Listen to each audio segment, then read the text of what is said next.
Hello dear. I'm Grandma Nora. Let me tell you a story you might never forget. I still remember the morning light falling across the kitchen table when everything changed. It was quiet, almost too quiet, the kind of stillness that makes you hear your own breathing. I was standing by the stove, waiting for the kettle to boil, when my daughter-in-law looked at me with eyes I could no longer read. She said, in a soft but steady voice, "Nora, maybe it's time you found your own place. Things feel tense with you here." I did not cry. I did not argue. I only smiled. A small, tired smile that surprised even me. Because in that one moment, I understood something I had been avoiding for a long time. I was no longer welcome in the home I built, the home where my son took his first steps, where laughter used to fill every corner. And the strange thing is, I felt a kind of peace. Not happiness, but a quiet acceptance that broke my heart in a gentle way. I whispered, "If I'm the problem, then I will go." The kettle clicked off behind me, but none of us moved. My son looked down at his hands. My daughter-in-law looked relieved, though she didn't want to show it. And I stood there, feeling like a piece of furniture someone decided they didn't need anymore. I know this sounds sad, dear. And yes, it was. But it was also the beginning of something important. Something I wish I had understood years earlier, about love, pride, and the quiet mistakes we make without noticing. Let me take you back a little. Let me tell you how we reached that morning, and what happened after I walked out the door with only one suitcase and my old sweater folded inside. I raised my son, Daniel, in a small house with a garden full of marigolds. His father passed away early, so it was just the two of us for many years. We were close, not perfect, but close enough that I felt needed, even when he grew older and started living his own life. Daniel was gentle, thoughtful, the kind of boy who picked flowers for me on the way home from school because they looked lonely. When he met his wife, Clara, I thought my heart would burst with happiness. She was bright and soft-spoken, and she always brought me little gifts, a jar of honey, a new pair of socks, sometimes a drawing from her art classes. When they married, I stayed in my old house for a while. But as I got older, climbing the stairs became harder, and loneliness became heavier. Daniel offered to have me move in with them. I resisted at first. I didn't want to become a burden, but he insisted. "Mom, you're family," he said. "You'll be with us, where you belong." So I sold the house, packed my memories into boxes, and moved into the guest room at their new home. At first, everything felt warm and easy. I helped with the cooking. I folded laundry. I watered the plants on the balcony. We had quiet dinners, little chats, and Sunday mornings with tea and soft music. But over time, small things began to shift. It started with silence. A silence I didn't know how to read. When I walked into the room, conversations would pause for a moment. Not long, just a second or two. But I noticed. When I cooked dinner, Clara would re-season the food after tasting it, gently, almost secretly. When I folded laundry, she would refold pieces when she thought I wasn't looking. None of this was cruel. None of it was loud. But each moment felt like a tiny crack forming in a windowpane. One evening, while we were clearing the table, Clara said softly, "Nora, I think I can handle the dishes tonight. You should rest." Her smile was kind, but her eyes looked tired. I wondered if I had done something wrong. I wondered if I had done something wrong. I wondered if maybe my presence was heavier than I realized. I told myself these were small things, not worth making a fuss about. Families adjust, I thought. We all just need time. But the air in the house grew tighter, like a sweater a size too small. The real tension began the day I overheard them talking.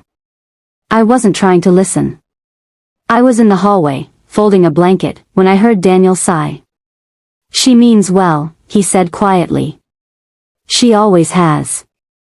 Clara answered, "I know, Daniel, but it's hard living with someone who watches everything. I feel like I'm being judged all the time." I froze. The blanket slipped from my hands. Judged? By me? I wanted to walk in and explain myself, but I didn't want to embarrass them, or myself. So I stood there, letting the words sink into my chest like stones in water. After that day, I became more careful. I moved quieter. I asked for less.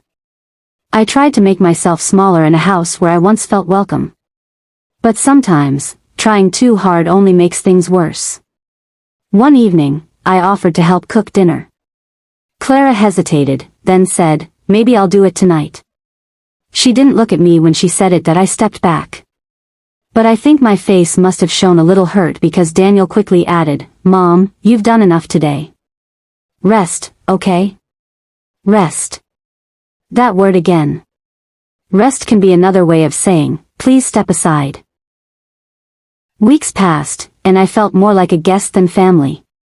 I kept remembering the days when my home was full of noise and mess and warmth, times when Daniel would sit on the floor with crayons, and I would laugh without thinking. Now I walked through their house like an old shadow. One night, after dinner, Clara sat beside me on the couch. She folded her hands on her lap and looked at me with gentle seriousness. "Nora, do you feel happy here?" Her question felt like a puzzle piece that didn't fit. "I'm fine," I said. "Why do you ask?" She took a slow breath. Then another. "Because I feel like things aren't smooth between us. And I don't want any of us to feel tense in our own home. Our home." A simple phrase, but it made my heart tremble. I nodded slowly. "If I've done something to make you uncomfortable." She interrupted, quietly. "It's not about doing something. It's just, the energy. It feels heavy sometimes." Energy. A word I didn't fully understand. I wanted to tell her that aging can make you heavy. That loneliness can make you slower. That fear of being unwanted can make your footsteps quieter. But I said nothing. Because I didn't want to cry. The morning everything changed was calm and still. Rain tapped gently against the windows. I woke up early, made tea, and stood in the kitchen watching the steam rise. Clara walked in, already dressed for work. She looked tired, like she hadn't slept well. She sat down at the table and rubbed her hands together. "Nora," she said, "can we talk for a moment?" My heart tightened. But I nodded. She looked at me with a mix of sadness and determination. I packed a small suitcase. One sweater. One framed picture of Daniel as a boy. And a few letters from years ago. When I closed the door behind me, the house stayed silent. No footsteps followed. No one ran after me. And that silence told me everything I needed to. I moved into a small apartment on the other side of town. The walls were plain at first, and the rooms felt empty. But the first night there, I sat on the floor with a cup of tea and listened to the quiet. It was a different kind of quiet. Not the tense quiet from before. A peaceful one. A quiet I could breathe in. For the first time in months, I felt like myself again. I started walking in the mornings. I talked to neighbors, people I never would have met if I had stayed.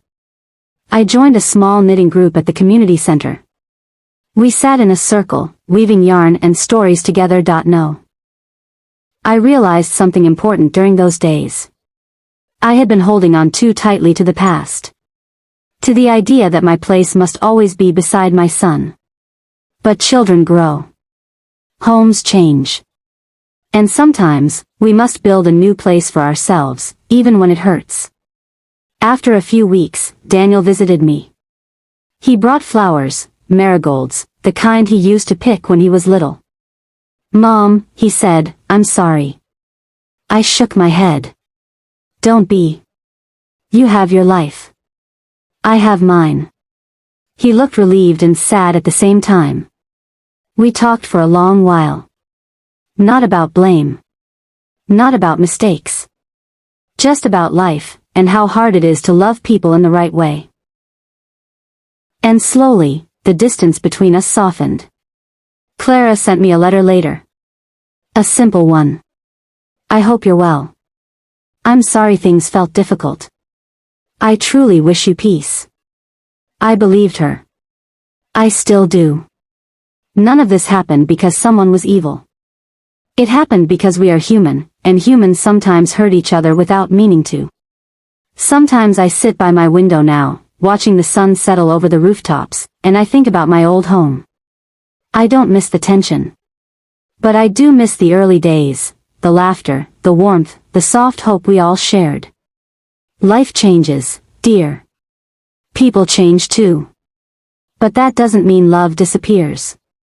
It only shifts into I learned that letting go is not failure.